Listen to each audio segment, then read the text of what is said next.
Operation सिंदूर अभी जारी है और अब इंतजार सिर्फ पाकिस्तान को नहीं बल्कि पूरी दुनिया को है कि भारत ऑपरेशन सिंदूर का पार्ट 2 कब शुरू करता है। हालांकि जिस तरीके से भारत में तेजी से युद्ध अभ्यास हो रहे हैं और सेनाओं का आदान प्रदान हो रहा है, उससे लग रहा है कि आने वाले समय में जल्दी ही ऑपरेशन सिंदूर का पार्ट 2 होगा। संभावना यह है कि अगले पार्ट 2 में उद्देश्य सिर्फ पीओके होगा। हालांकि पीओके इतनी जल्दी भारत में आ जाएगा, इस पर हमको संदेह है। हालांकि महत्वपूर्ण बात यह है कि भारत में कांग्रेस सहित विपक्ष के सारे नेता जोर जोर से चिल्ला रहे हैं कि युद्ध विराम क्यों किया और पीओके क्यों नहीं लिया, पीओके को तत्काल भारत में मिलाया जाए।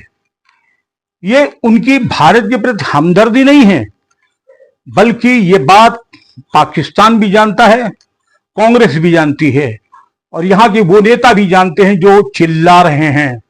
और ये बात भारत सरकार और सेना भी जानती है कि पीओके एक भयंकर रोग से ग्रसित है और अगर उसी रोग ग्रसित पीओके को भारत में मिला लिया गया तो मान के चलिए वो रोग पूरे देश में फैल सकता है।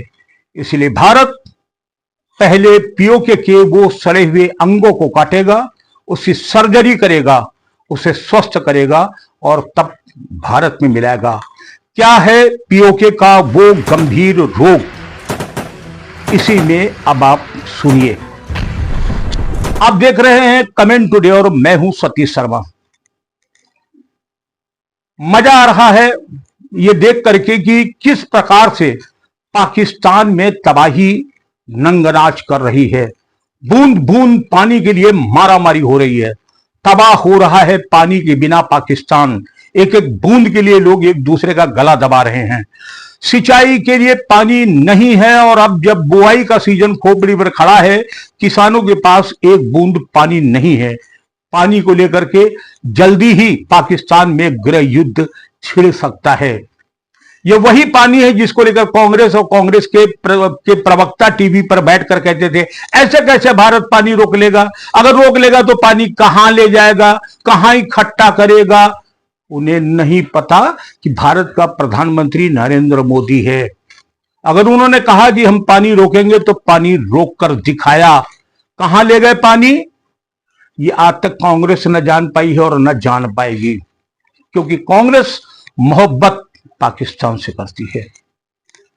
उनका उतावलापन यही दिख रहा है उनके प्रवक्ताओं का कि लगातार वो ये कह रहे हैं कि पीओके को भारत में तुरंत मिलाओ, लेकिन भारत ये जानता है कि पीओके को एक गंभीर रोग है। ये बात पाकिस्तान को पहले से मालूम थी कि भारत कभी ना कभी पीओके पर हमला करके अपने में जरूर मिला लेगा, क्योंकि धीरे धीरे पीओके में विद्रोह पनपने लगा था, आंदोलन होने लगे थे और लोग पाकिस्तान सरकार का विरोध खुल करके करने लगे थे। पीओके में खुलकर कहा जाने लगा था कि अब वो पाकिस्तान के साथ नहीं रहेगा और वो भारत के साथ जाएगा। पाकिस्तान को इल्म था कि वो हिस्सा कभी भी टूटकर भारत में जा सकता है, इसलिए खतरनाक योजना बनाई पाकिस्तान ने अपने जितने भी आतंकवादी संगठन थे, चाहे लश्कर तोयबा हो, चाहे जैश ए मोहम्मद हो या फिर हिजबुल मुजाहिदीन, इनके सबके अड्डे उसने पीओके में बना दिया। पीओके को बहुत बड़ा लॉन्च पैड बना दिया गया। आप अगर जानेंगे तो आश्चर्य करेंगे। मैं पीओके के कुछ उन स्थानों को बता रहा हूं जो पूरी तरीके से आतंकवादियों के कब्जे में हैं, जहां आतंकवादियों ने अपने हथियार छुपा रखे हैं, जो लॉन्च पैड के रूप में काम करते हैं। वहीं से भारत में घुसपैठ की जाती है और वहीं से भारत पर हमले करने के लिए लॉन्चिंग भी की जाती है। उसमें सबसे महत्वपूर्ण स्थान है मुजफ्फराबाद इसीलिए प्रयोग किया जा रहा है। उसके बाद है नीलम घाटी में भी लॉन्च पैड हुए हैं। फिर बालाघाट है, बाग है, कोटाली, चकोटी और लेपा घाटी। मैं एक बार फिर बता दूं, मुजफ्फराबाद, लीम घाटी, बालाघाट, बाग, कोटली, चकोटी और लोपा घाटी, ये वो स्थान है जो आतंकवादियों के लॉन्च पैड हैं। इन स्थानों पर काफी बड़े पैमाने पर मदरसे बनाए गए हैं। उन मदरसों में पढ़ाई नहीं होती है, बल्कि उन मदरसों में आतंकवादियों को पनाह दी जाती है, वहीं उनकी ट्रेनिंग होती है और वहीं से उनसे घुसपैठ कराई जाती है। मदरसे, मस्जिद, मज़ारे ये बहुत बड़ी संख्या में बना रखा है। ये उनके प्रमुख ठिकाने हैं। एक एक चीज की जानकारी भारत सरकार को है। दूसरी सबसे बड़ी बात है कि पाकिस्तान की सेना और सेना के रिटायर्ड लोगों को भी बहुत बड़ी संख्या में पीओके में बसा दिया गया है। बहुत बड़ी संख्या में कट्टरपंथी पाकिस्तानी पीओके में आकर बच चुके हैं। पंजाब प्रांत के बहुत लोग पीओके में आ चुके हैं, यानी पीओके में पूरी तरह उन्होंने घेराबंदी कर ली है। और उनका साजिश उनकी ये है कि जब कभी अगर पीओके को तोड़कर भारत अपने में मिलाता है तो ये सारे अड्डे, ये सारे आतंकवादी, ये सारे उनके स्लीपर सेल अपने आप भारत में पहुंच जाएंगे और उसके बाद फिर पीओके ही नहीं बल्कि कश्मीर, पश्चिम बंगाल, असम, आसपास के इलाकों में खून खराबा करेंगे। लेकिन ये उनकी प्लानिंग है और भारत सरकार की प्लानिंग ये है कि पहले पीओके में घुस करके उनके सारे लॉन्च पैड तबाह कर देना है।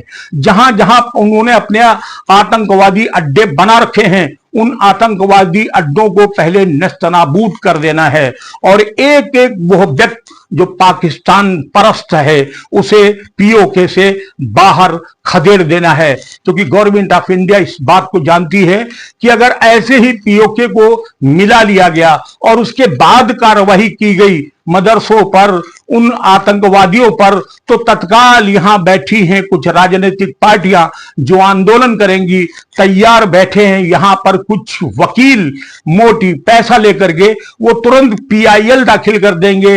रात 2 बजे न्यायालय का दरवाजा खुल जाएगा और मानवीय आधार पर उन्हें यहां रहने की अनुमति भी मिल सकती है।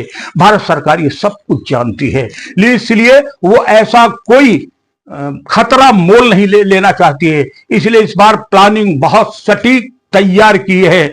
सबसे पहले नीलम घाटी पर कब्जा करके नीलम घाटी को अपने हाथ में ले लिया जाए, वहां से खदेड़ देने के बाद फिर मुजफ्फराबाद और फिर लम घाटी, फिर बालाघाट, बाग, कोटाली, चकोटी और लेपा घाटी होते हुए इनके सारे अड्डों को नेस्तनाबूद कर दिया जाए। और जब पूरी तरीके से पाक साफ हो जाएगा तब पीओके भारत का हिस्सा बनेगा। लेकिन एक बात और समझ लेना, पीओके अकेला नहीं आएगा, वो अपने साथ कुछ और बड़ा भूभाग लेकर आ रहा है। वो भूभाग कौन है ये बात गोपनीय है, इसलिए अभी आपको हम बता नहीं सकते, लेकिन इशारा हम जरूर करेंगे कि एक और बड़े भूभाग को लेकर के पीओके भारत में आएगा। लेकिन इस बार ऑपरेशन सिंदूर का जो पार्ट 2 होगा वो इतना खतरनाक होगा कि पूरी दुनिया त्राहिमाम कर उठेगी।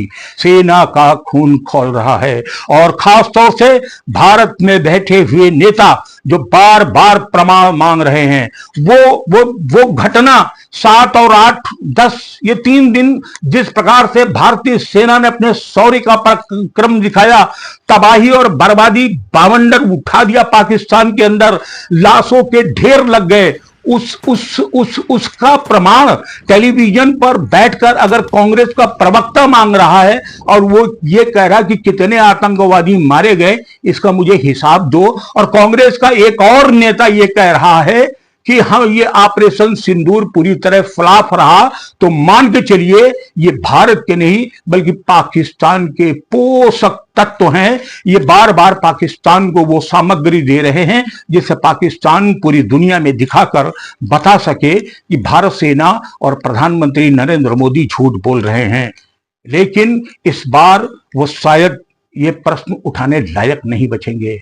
ऐसा इंतकाम लिया जाएगा, ऐसा इंतकाम लिया जाएगा कि पाकिस्तान ही नहीं वो और देश जो पीठ पीछे खड़े होकर पाकिस्तान की मदद कर रहे हैं, उन्हें भी एहसास हो जाएगा भारत की सेना के शौर्य का। उन्हें भी मालूम हो जाएगा कि भारत की राजनीति का नेतृत्व तो इस समय उन लोगों के हाथ में है जो कहते हैं प्राण जाए पर वचन न जाए।